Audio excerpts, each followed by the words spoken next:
She came back, she conquered, and this time, she drove the Porsche herself. Picture this. Stuttgart, Germany.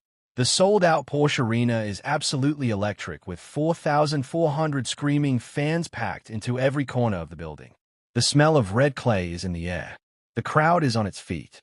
And standing at the center of it all, raising her fist to the sky with a smile that could light up the whole of Central Europe, is Elena Rybakina, the unstoppable, ice-cold, breathtakingly brilliant queen of Stuttgart, and she has just done it again.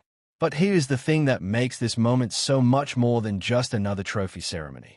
Because 2 years ago, when this exact same woman won this exact same tournament on this exact same clay, she had to sit in the passenger seat of her brand new Porsche while somebody else drove it for her. Because, and we are not making this up, Elena Rybakina did not have a driver's license. Not even close. And the whole world laughed. And she laughed too, because that is the kind of person she is. But in the back of her mind, you just know she filed that moment away.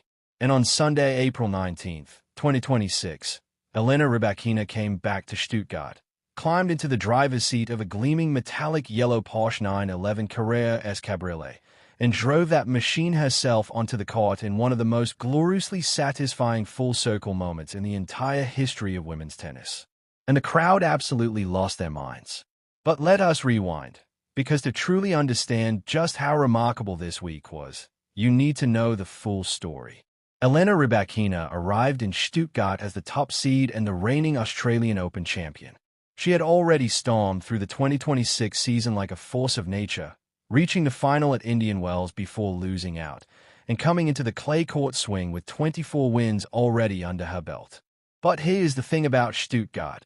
It was not exactly a smooth ride from the very beginning. In fact, there were genuine concerns that Rybakina might not even show up at all. She reportedly did not arrive at the venue until the day of the main draw, leaving fans and commentators nervous. But once she was on court, those fears evaporated instantly. She opened her week with a composed straight sets win over the dangerous Diana Schneider, and it was during this on-court interview that she casually dropped one of the most entertaining little side stories of the entire tournament. The interviewer reminded her that back in 2024, she had won a Porsche at this very event but could not drive it off because she lacked a license. And Rybakina, cool as ever, confirmed that winning that car had given her all the motivation she needed to finally sit down and take her driving exams. She earned her license, she said, and has been thoroughly enjoying the rides during preseason. The crowd erupted. The whole arena was charmed. Stuttgart had its narrative, and it was perfect. But then came the quarterfinals, and suddenly the fairy tale hit a very real roadblock. Rybakina found herself staring down match points against Leylah Fernandez in one of the most dramatic matches of the week.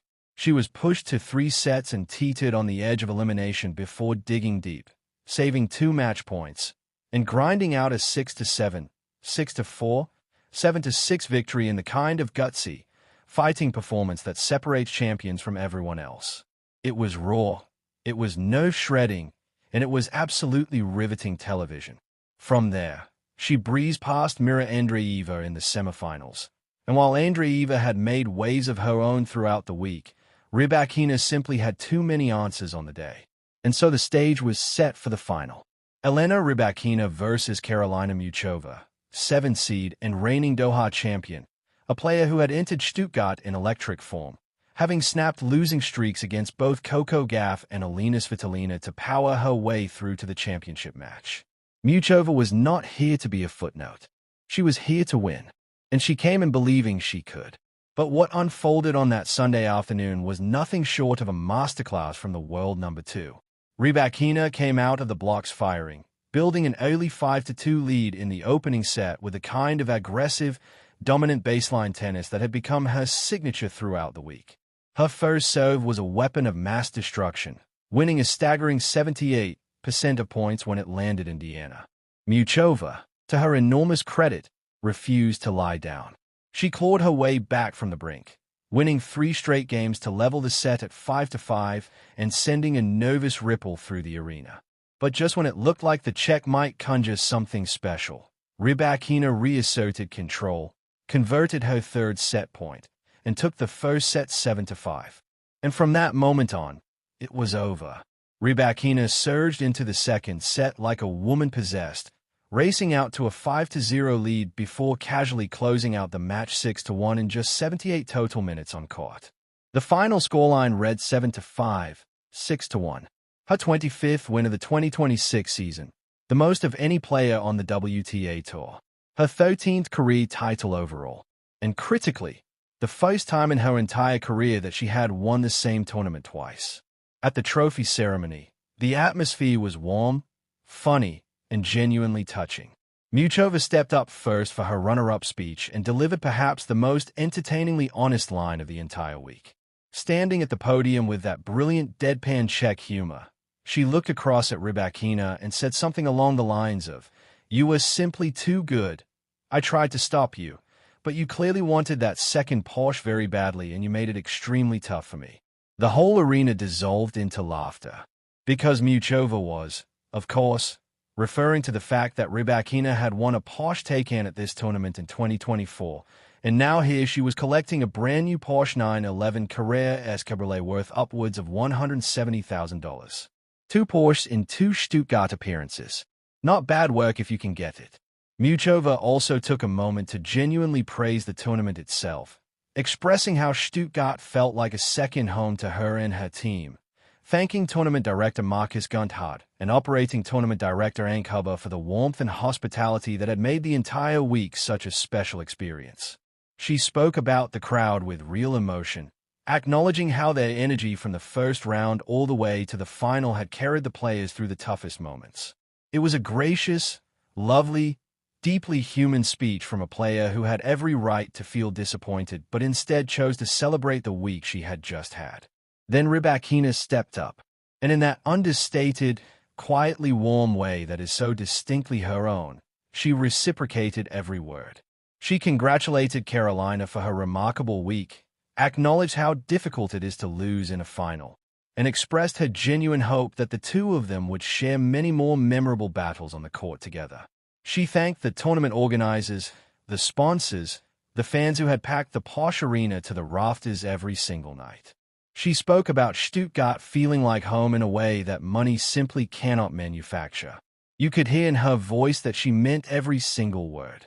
And then, in a moment that absolutely encapsulated the warmth and the fun of this entire event, someone pointed her in the direction of that glorious yellow 911 Cabriolet sitting on the court, roof down, gleaming under the arena lights like something out of a dream.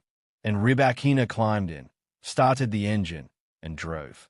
And unlike 2 years ago, there was no passenger seat hesitation, no awkward handover to the Porsche CEO, no apologetic laughter about forgotten paperwork. This time, Elena Rybakina was in the driver's seat in every sense of the expression. Metaphorically, on the WTA Tour in 2026. Literally, in a stunning convertible sports car rolling across the red clay of the Porsche arena while thousands of fans screamed themselves hoarse with delight. It was one of those rare sporting moments that is simultaneously hilarious, heartwarming, and genuinely awe-inspiring all at once. Because here is what you need to understand about Elena Rybakina in 2026. This is not just a tennis story. This is a story about patience and persistence and the quiet, iron-willed determination to come back and finish what you started. In 2024, she won Stuttgart but could not fully enjoy the celebration. She used that minor humiliation, the passenger seat, the borrowed license, the gentle mockery from a crowd that adored her anyway, as fuel. She got her license. She enjoyed her car. She kept winning. She won the 2026 Australian Open. She arrived back in Stuttgart as the top seed, navigated a week full of drama and danger, and then delivered a performance in the final that left absolutely no doubt about who the best player in the world on indoor clay is right now. The numbers tell their own breathtaking story. A 25-5 win-loss record in 2026, leading the entire WTA Tour in victories. 6 WTA 500 titles, 5 clay court titles, 2 Grand Slam trophies, 2 WTA 1000 titles, a WTA Finals crown, and now, 2 trophies at the same event.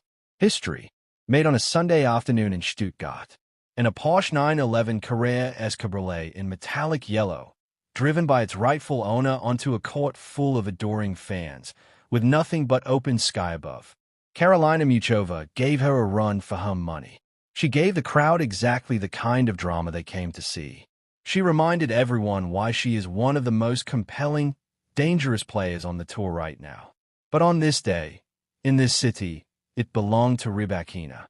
It always, somehow, feels like it belongs to Rybakina in Stuttgart.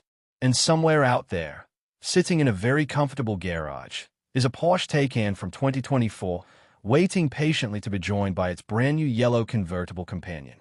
2 trophies, 2 Porsches, one absolutely unstoppable tennis player at the peak of her powers. Stuttgart 2026 will be remembered for a long time.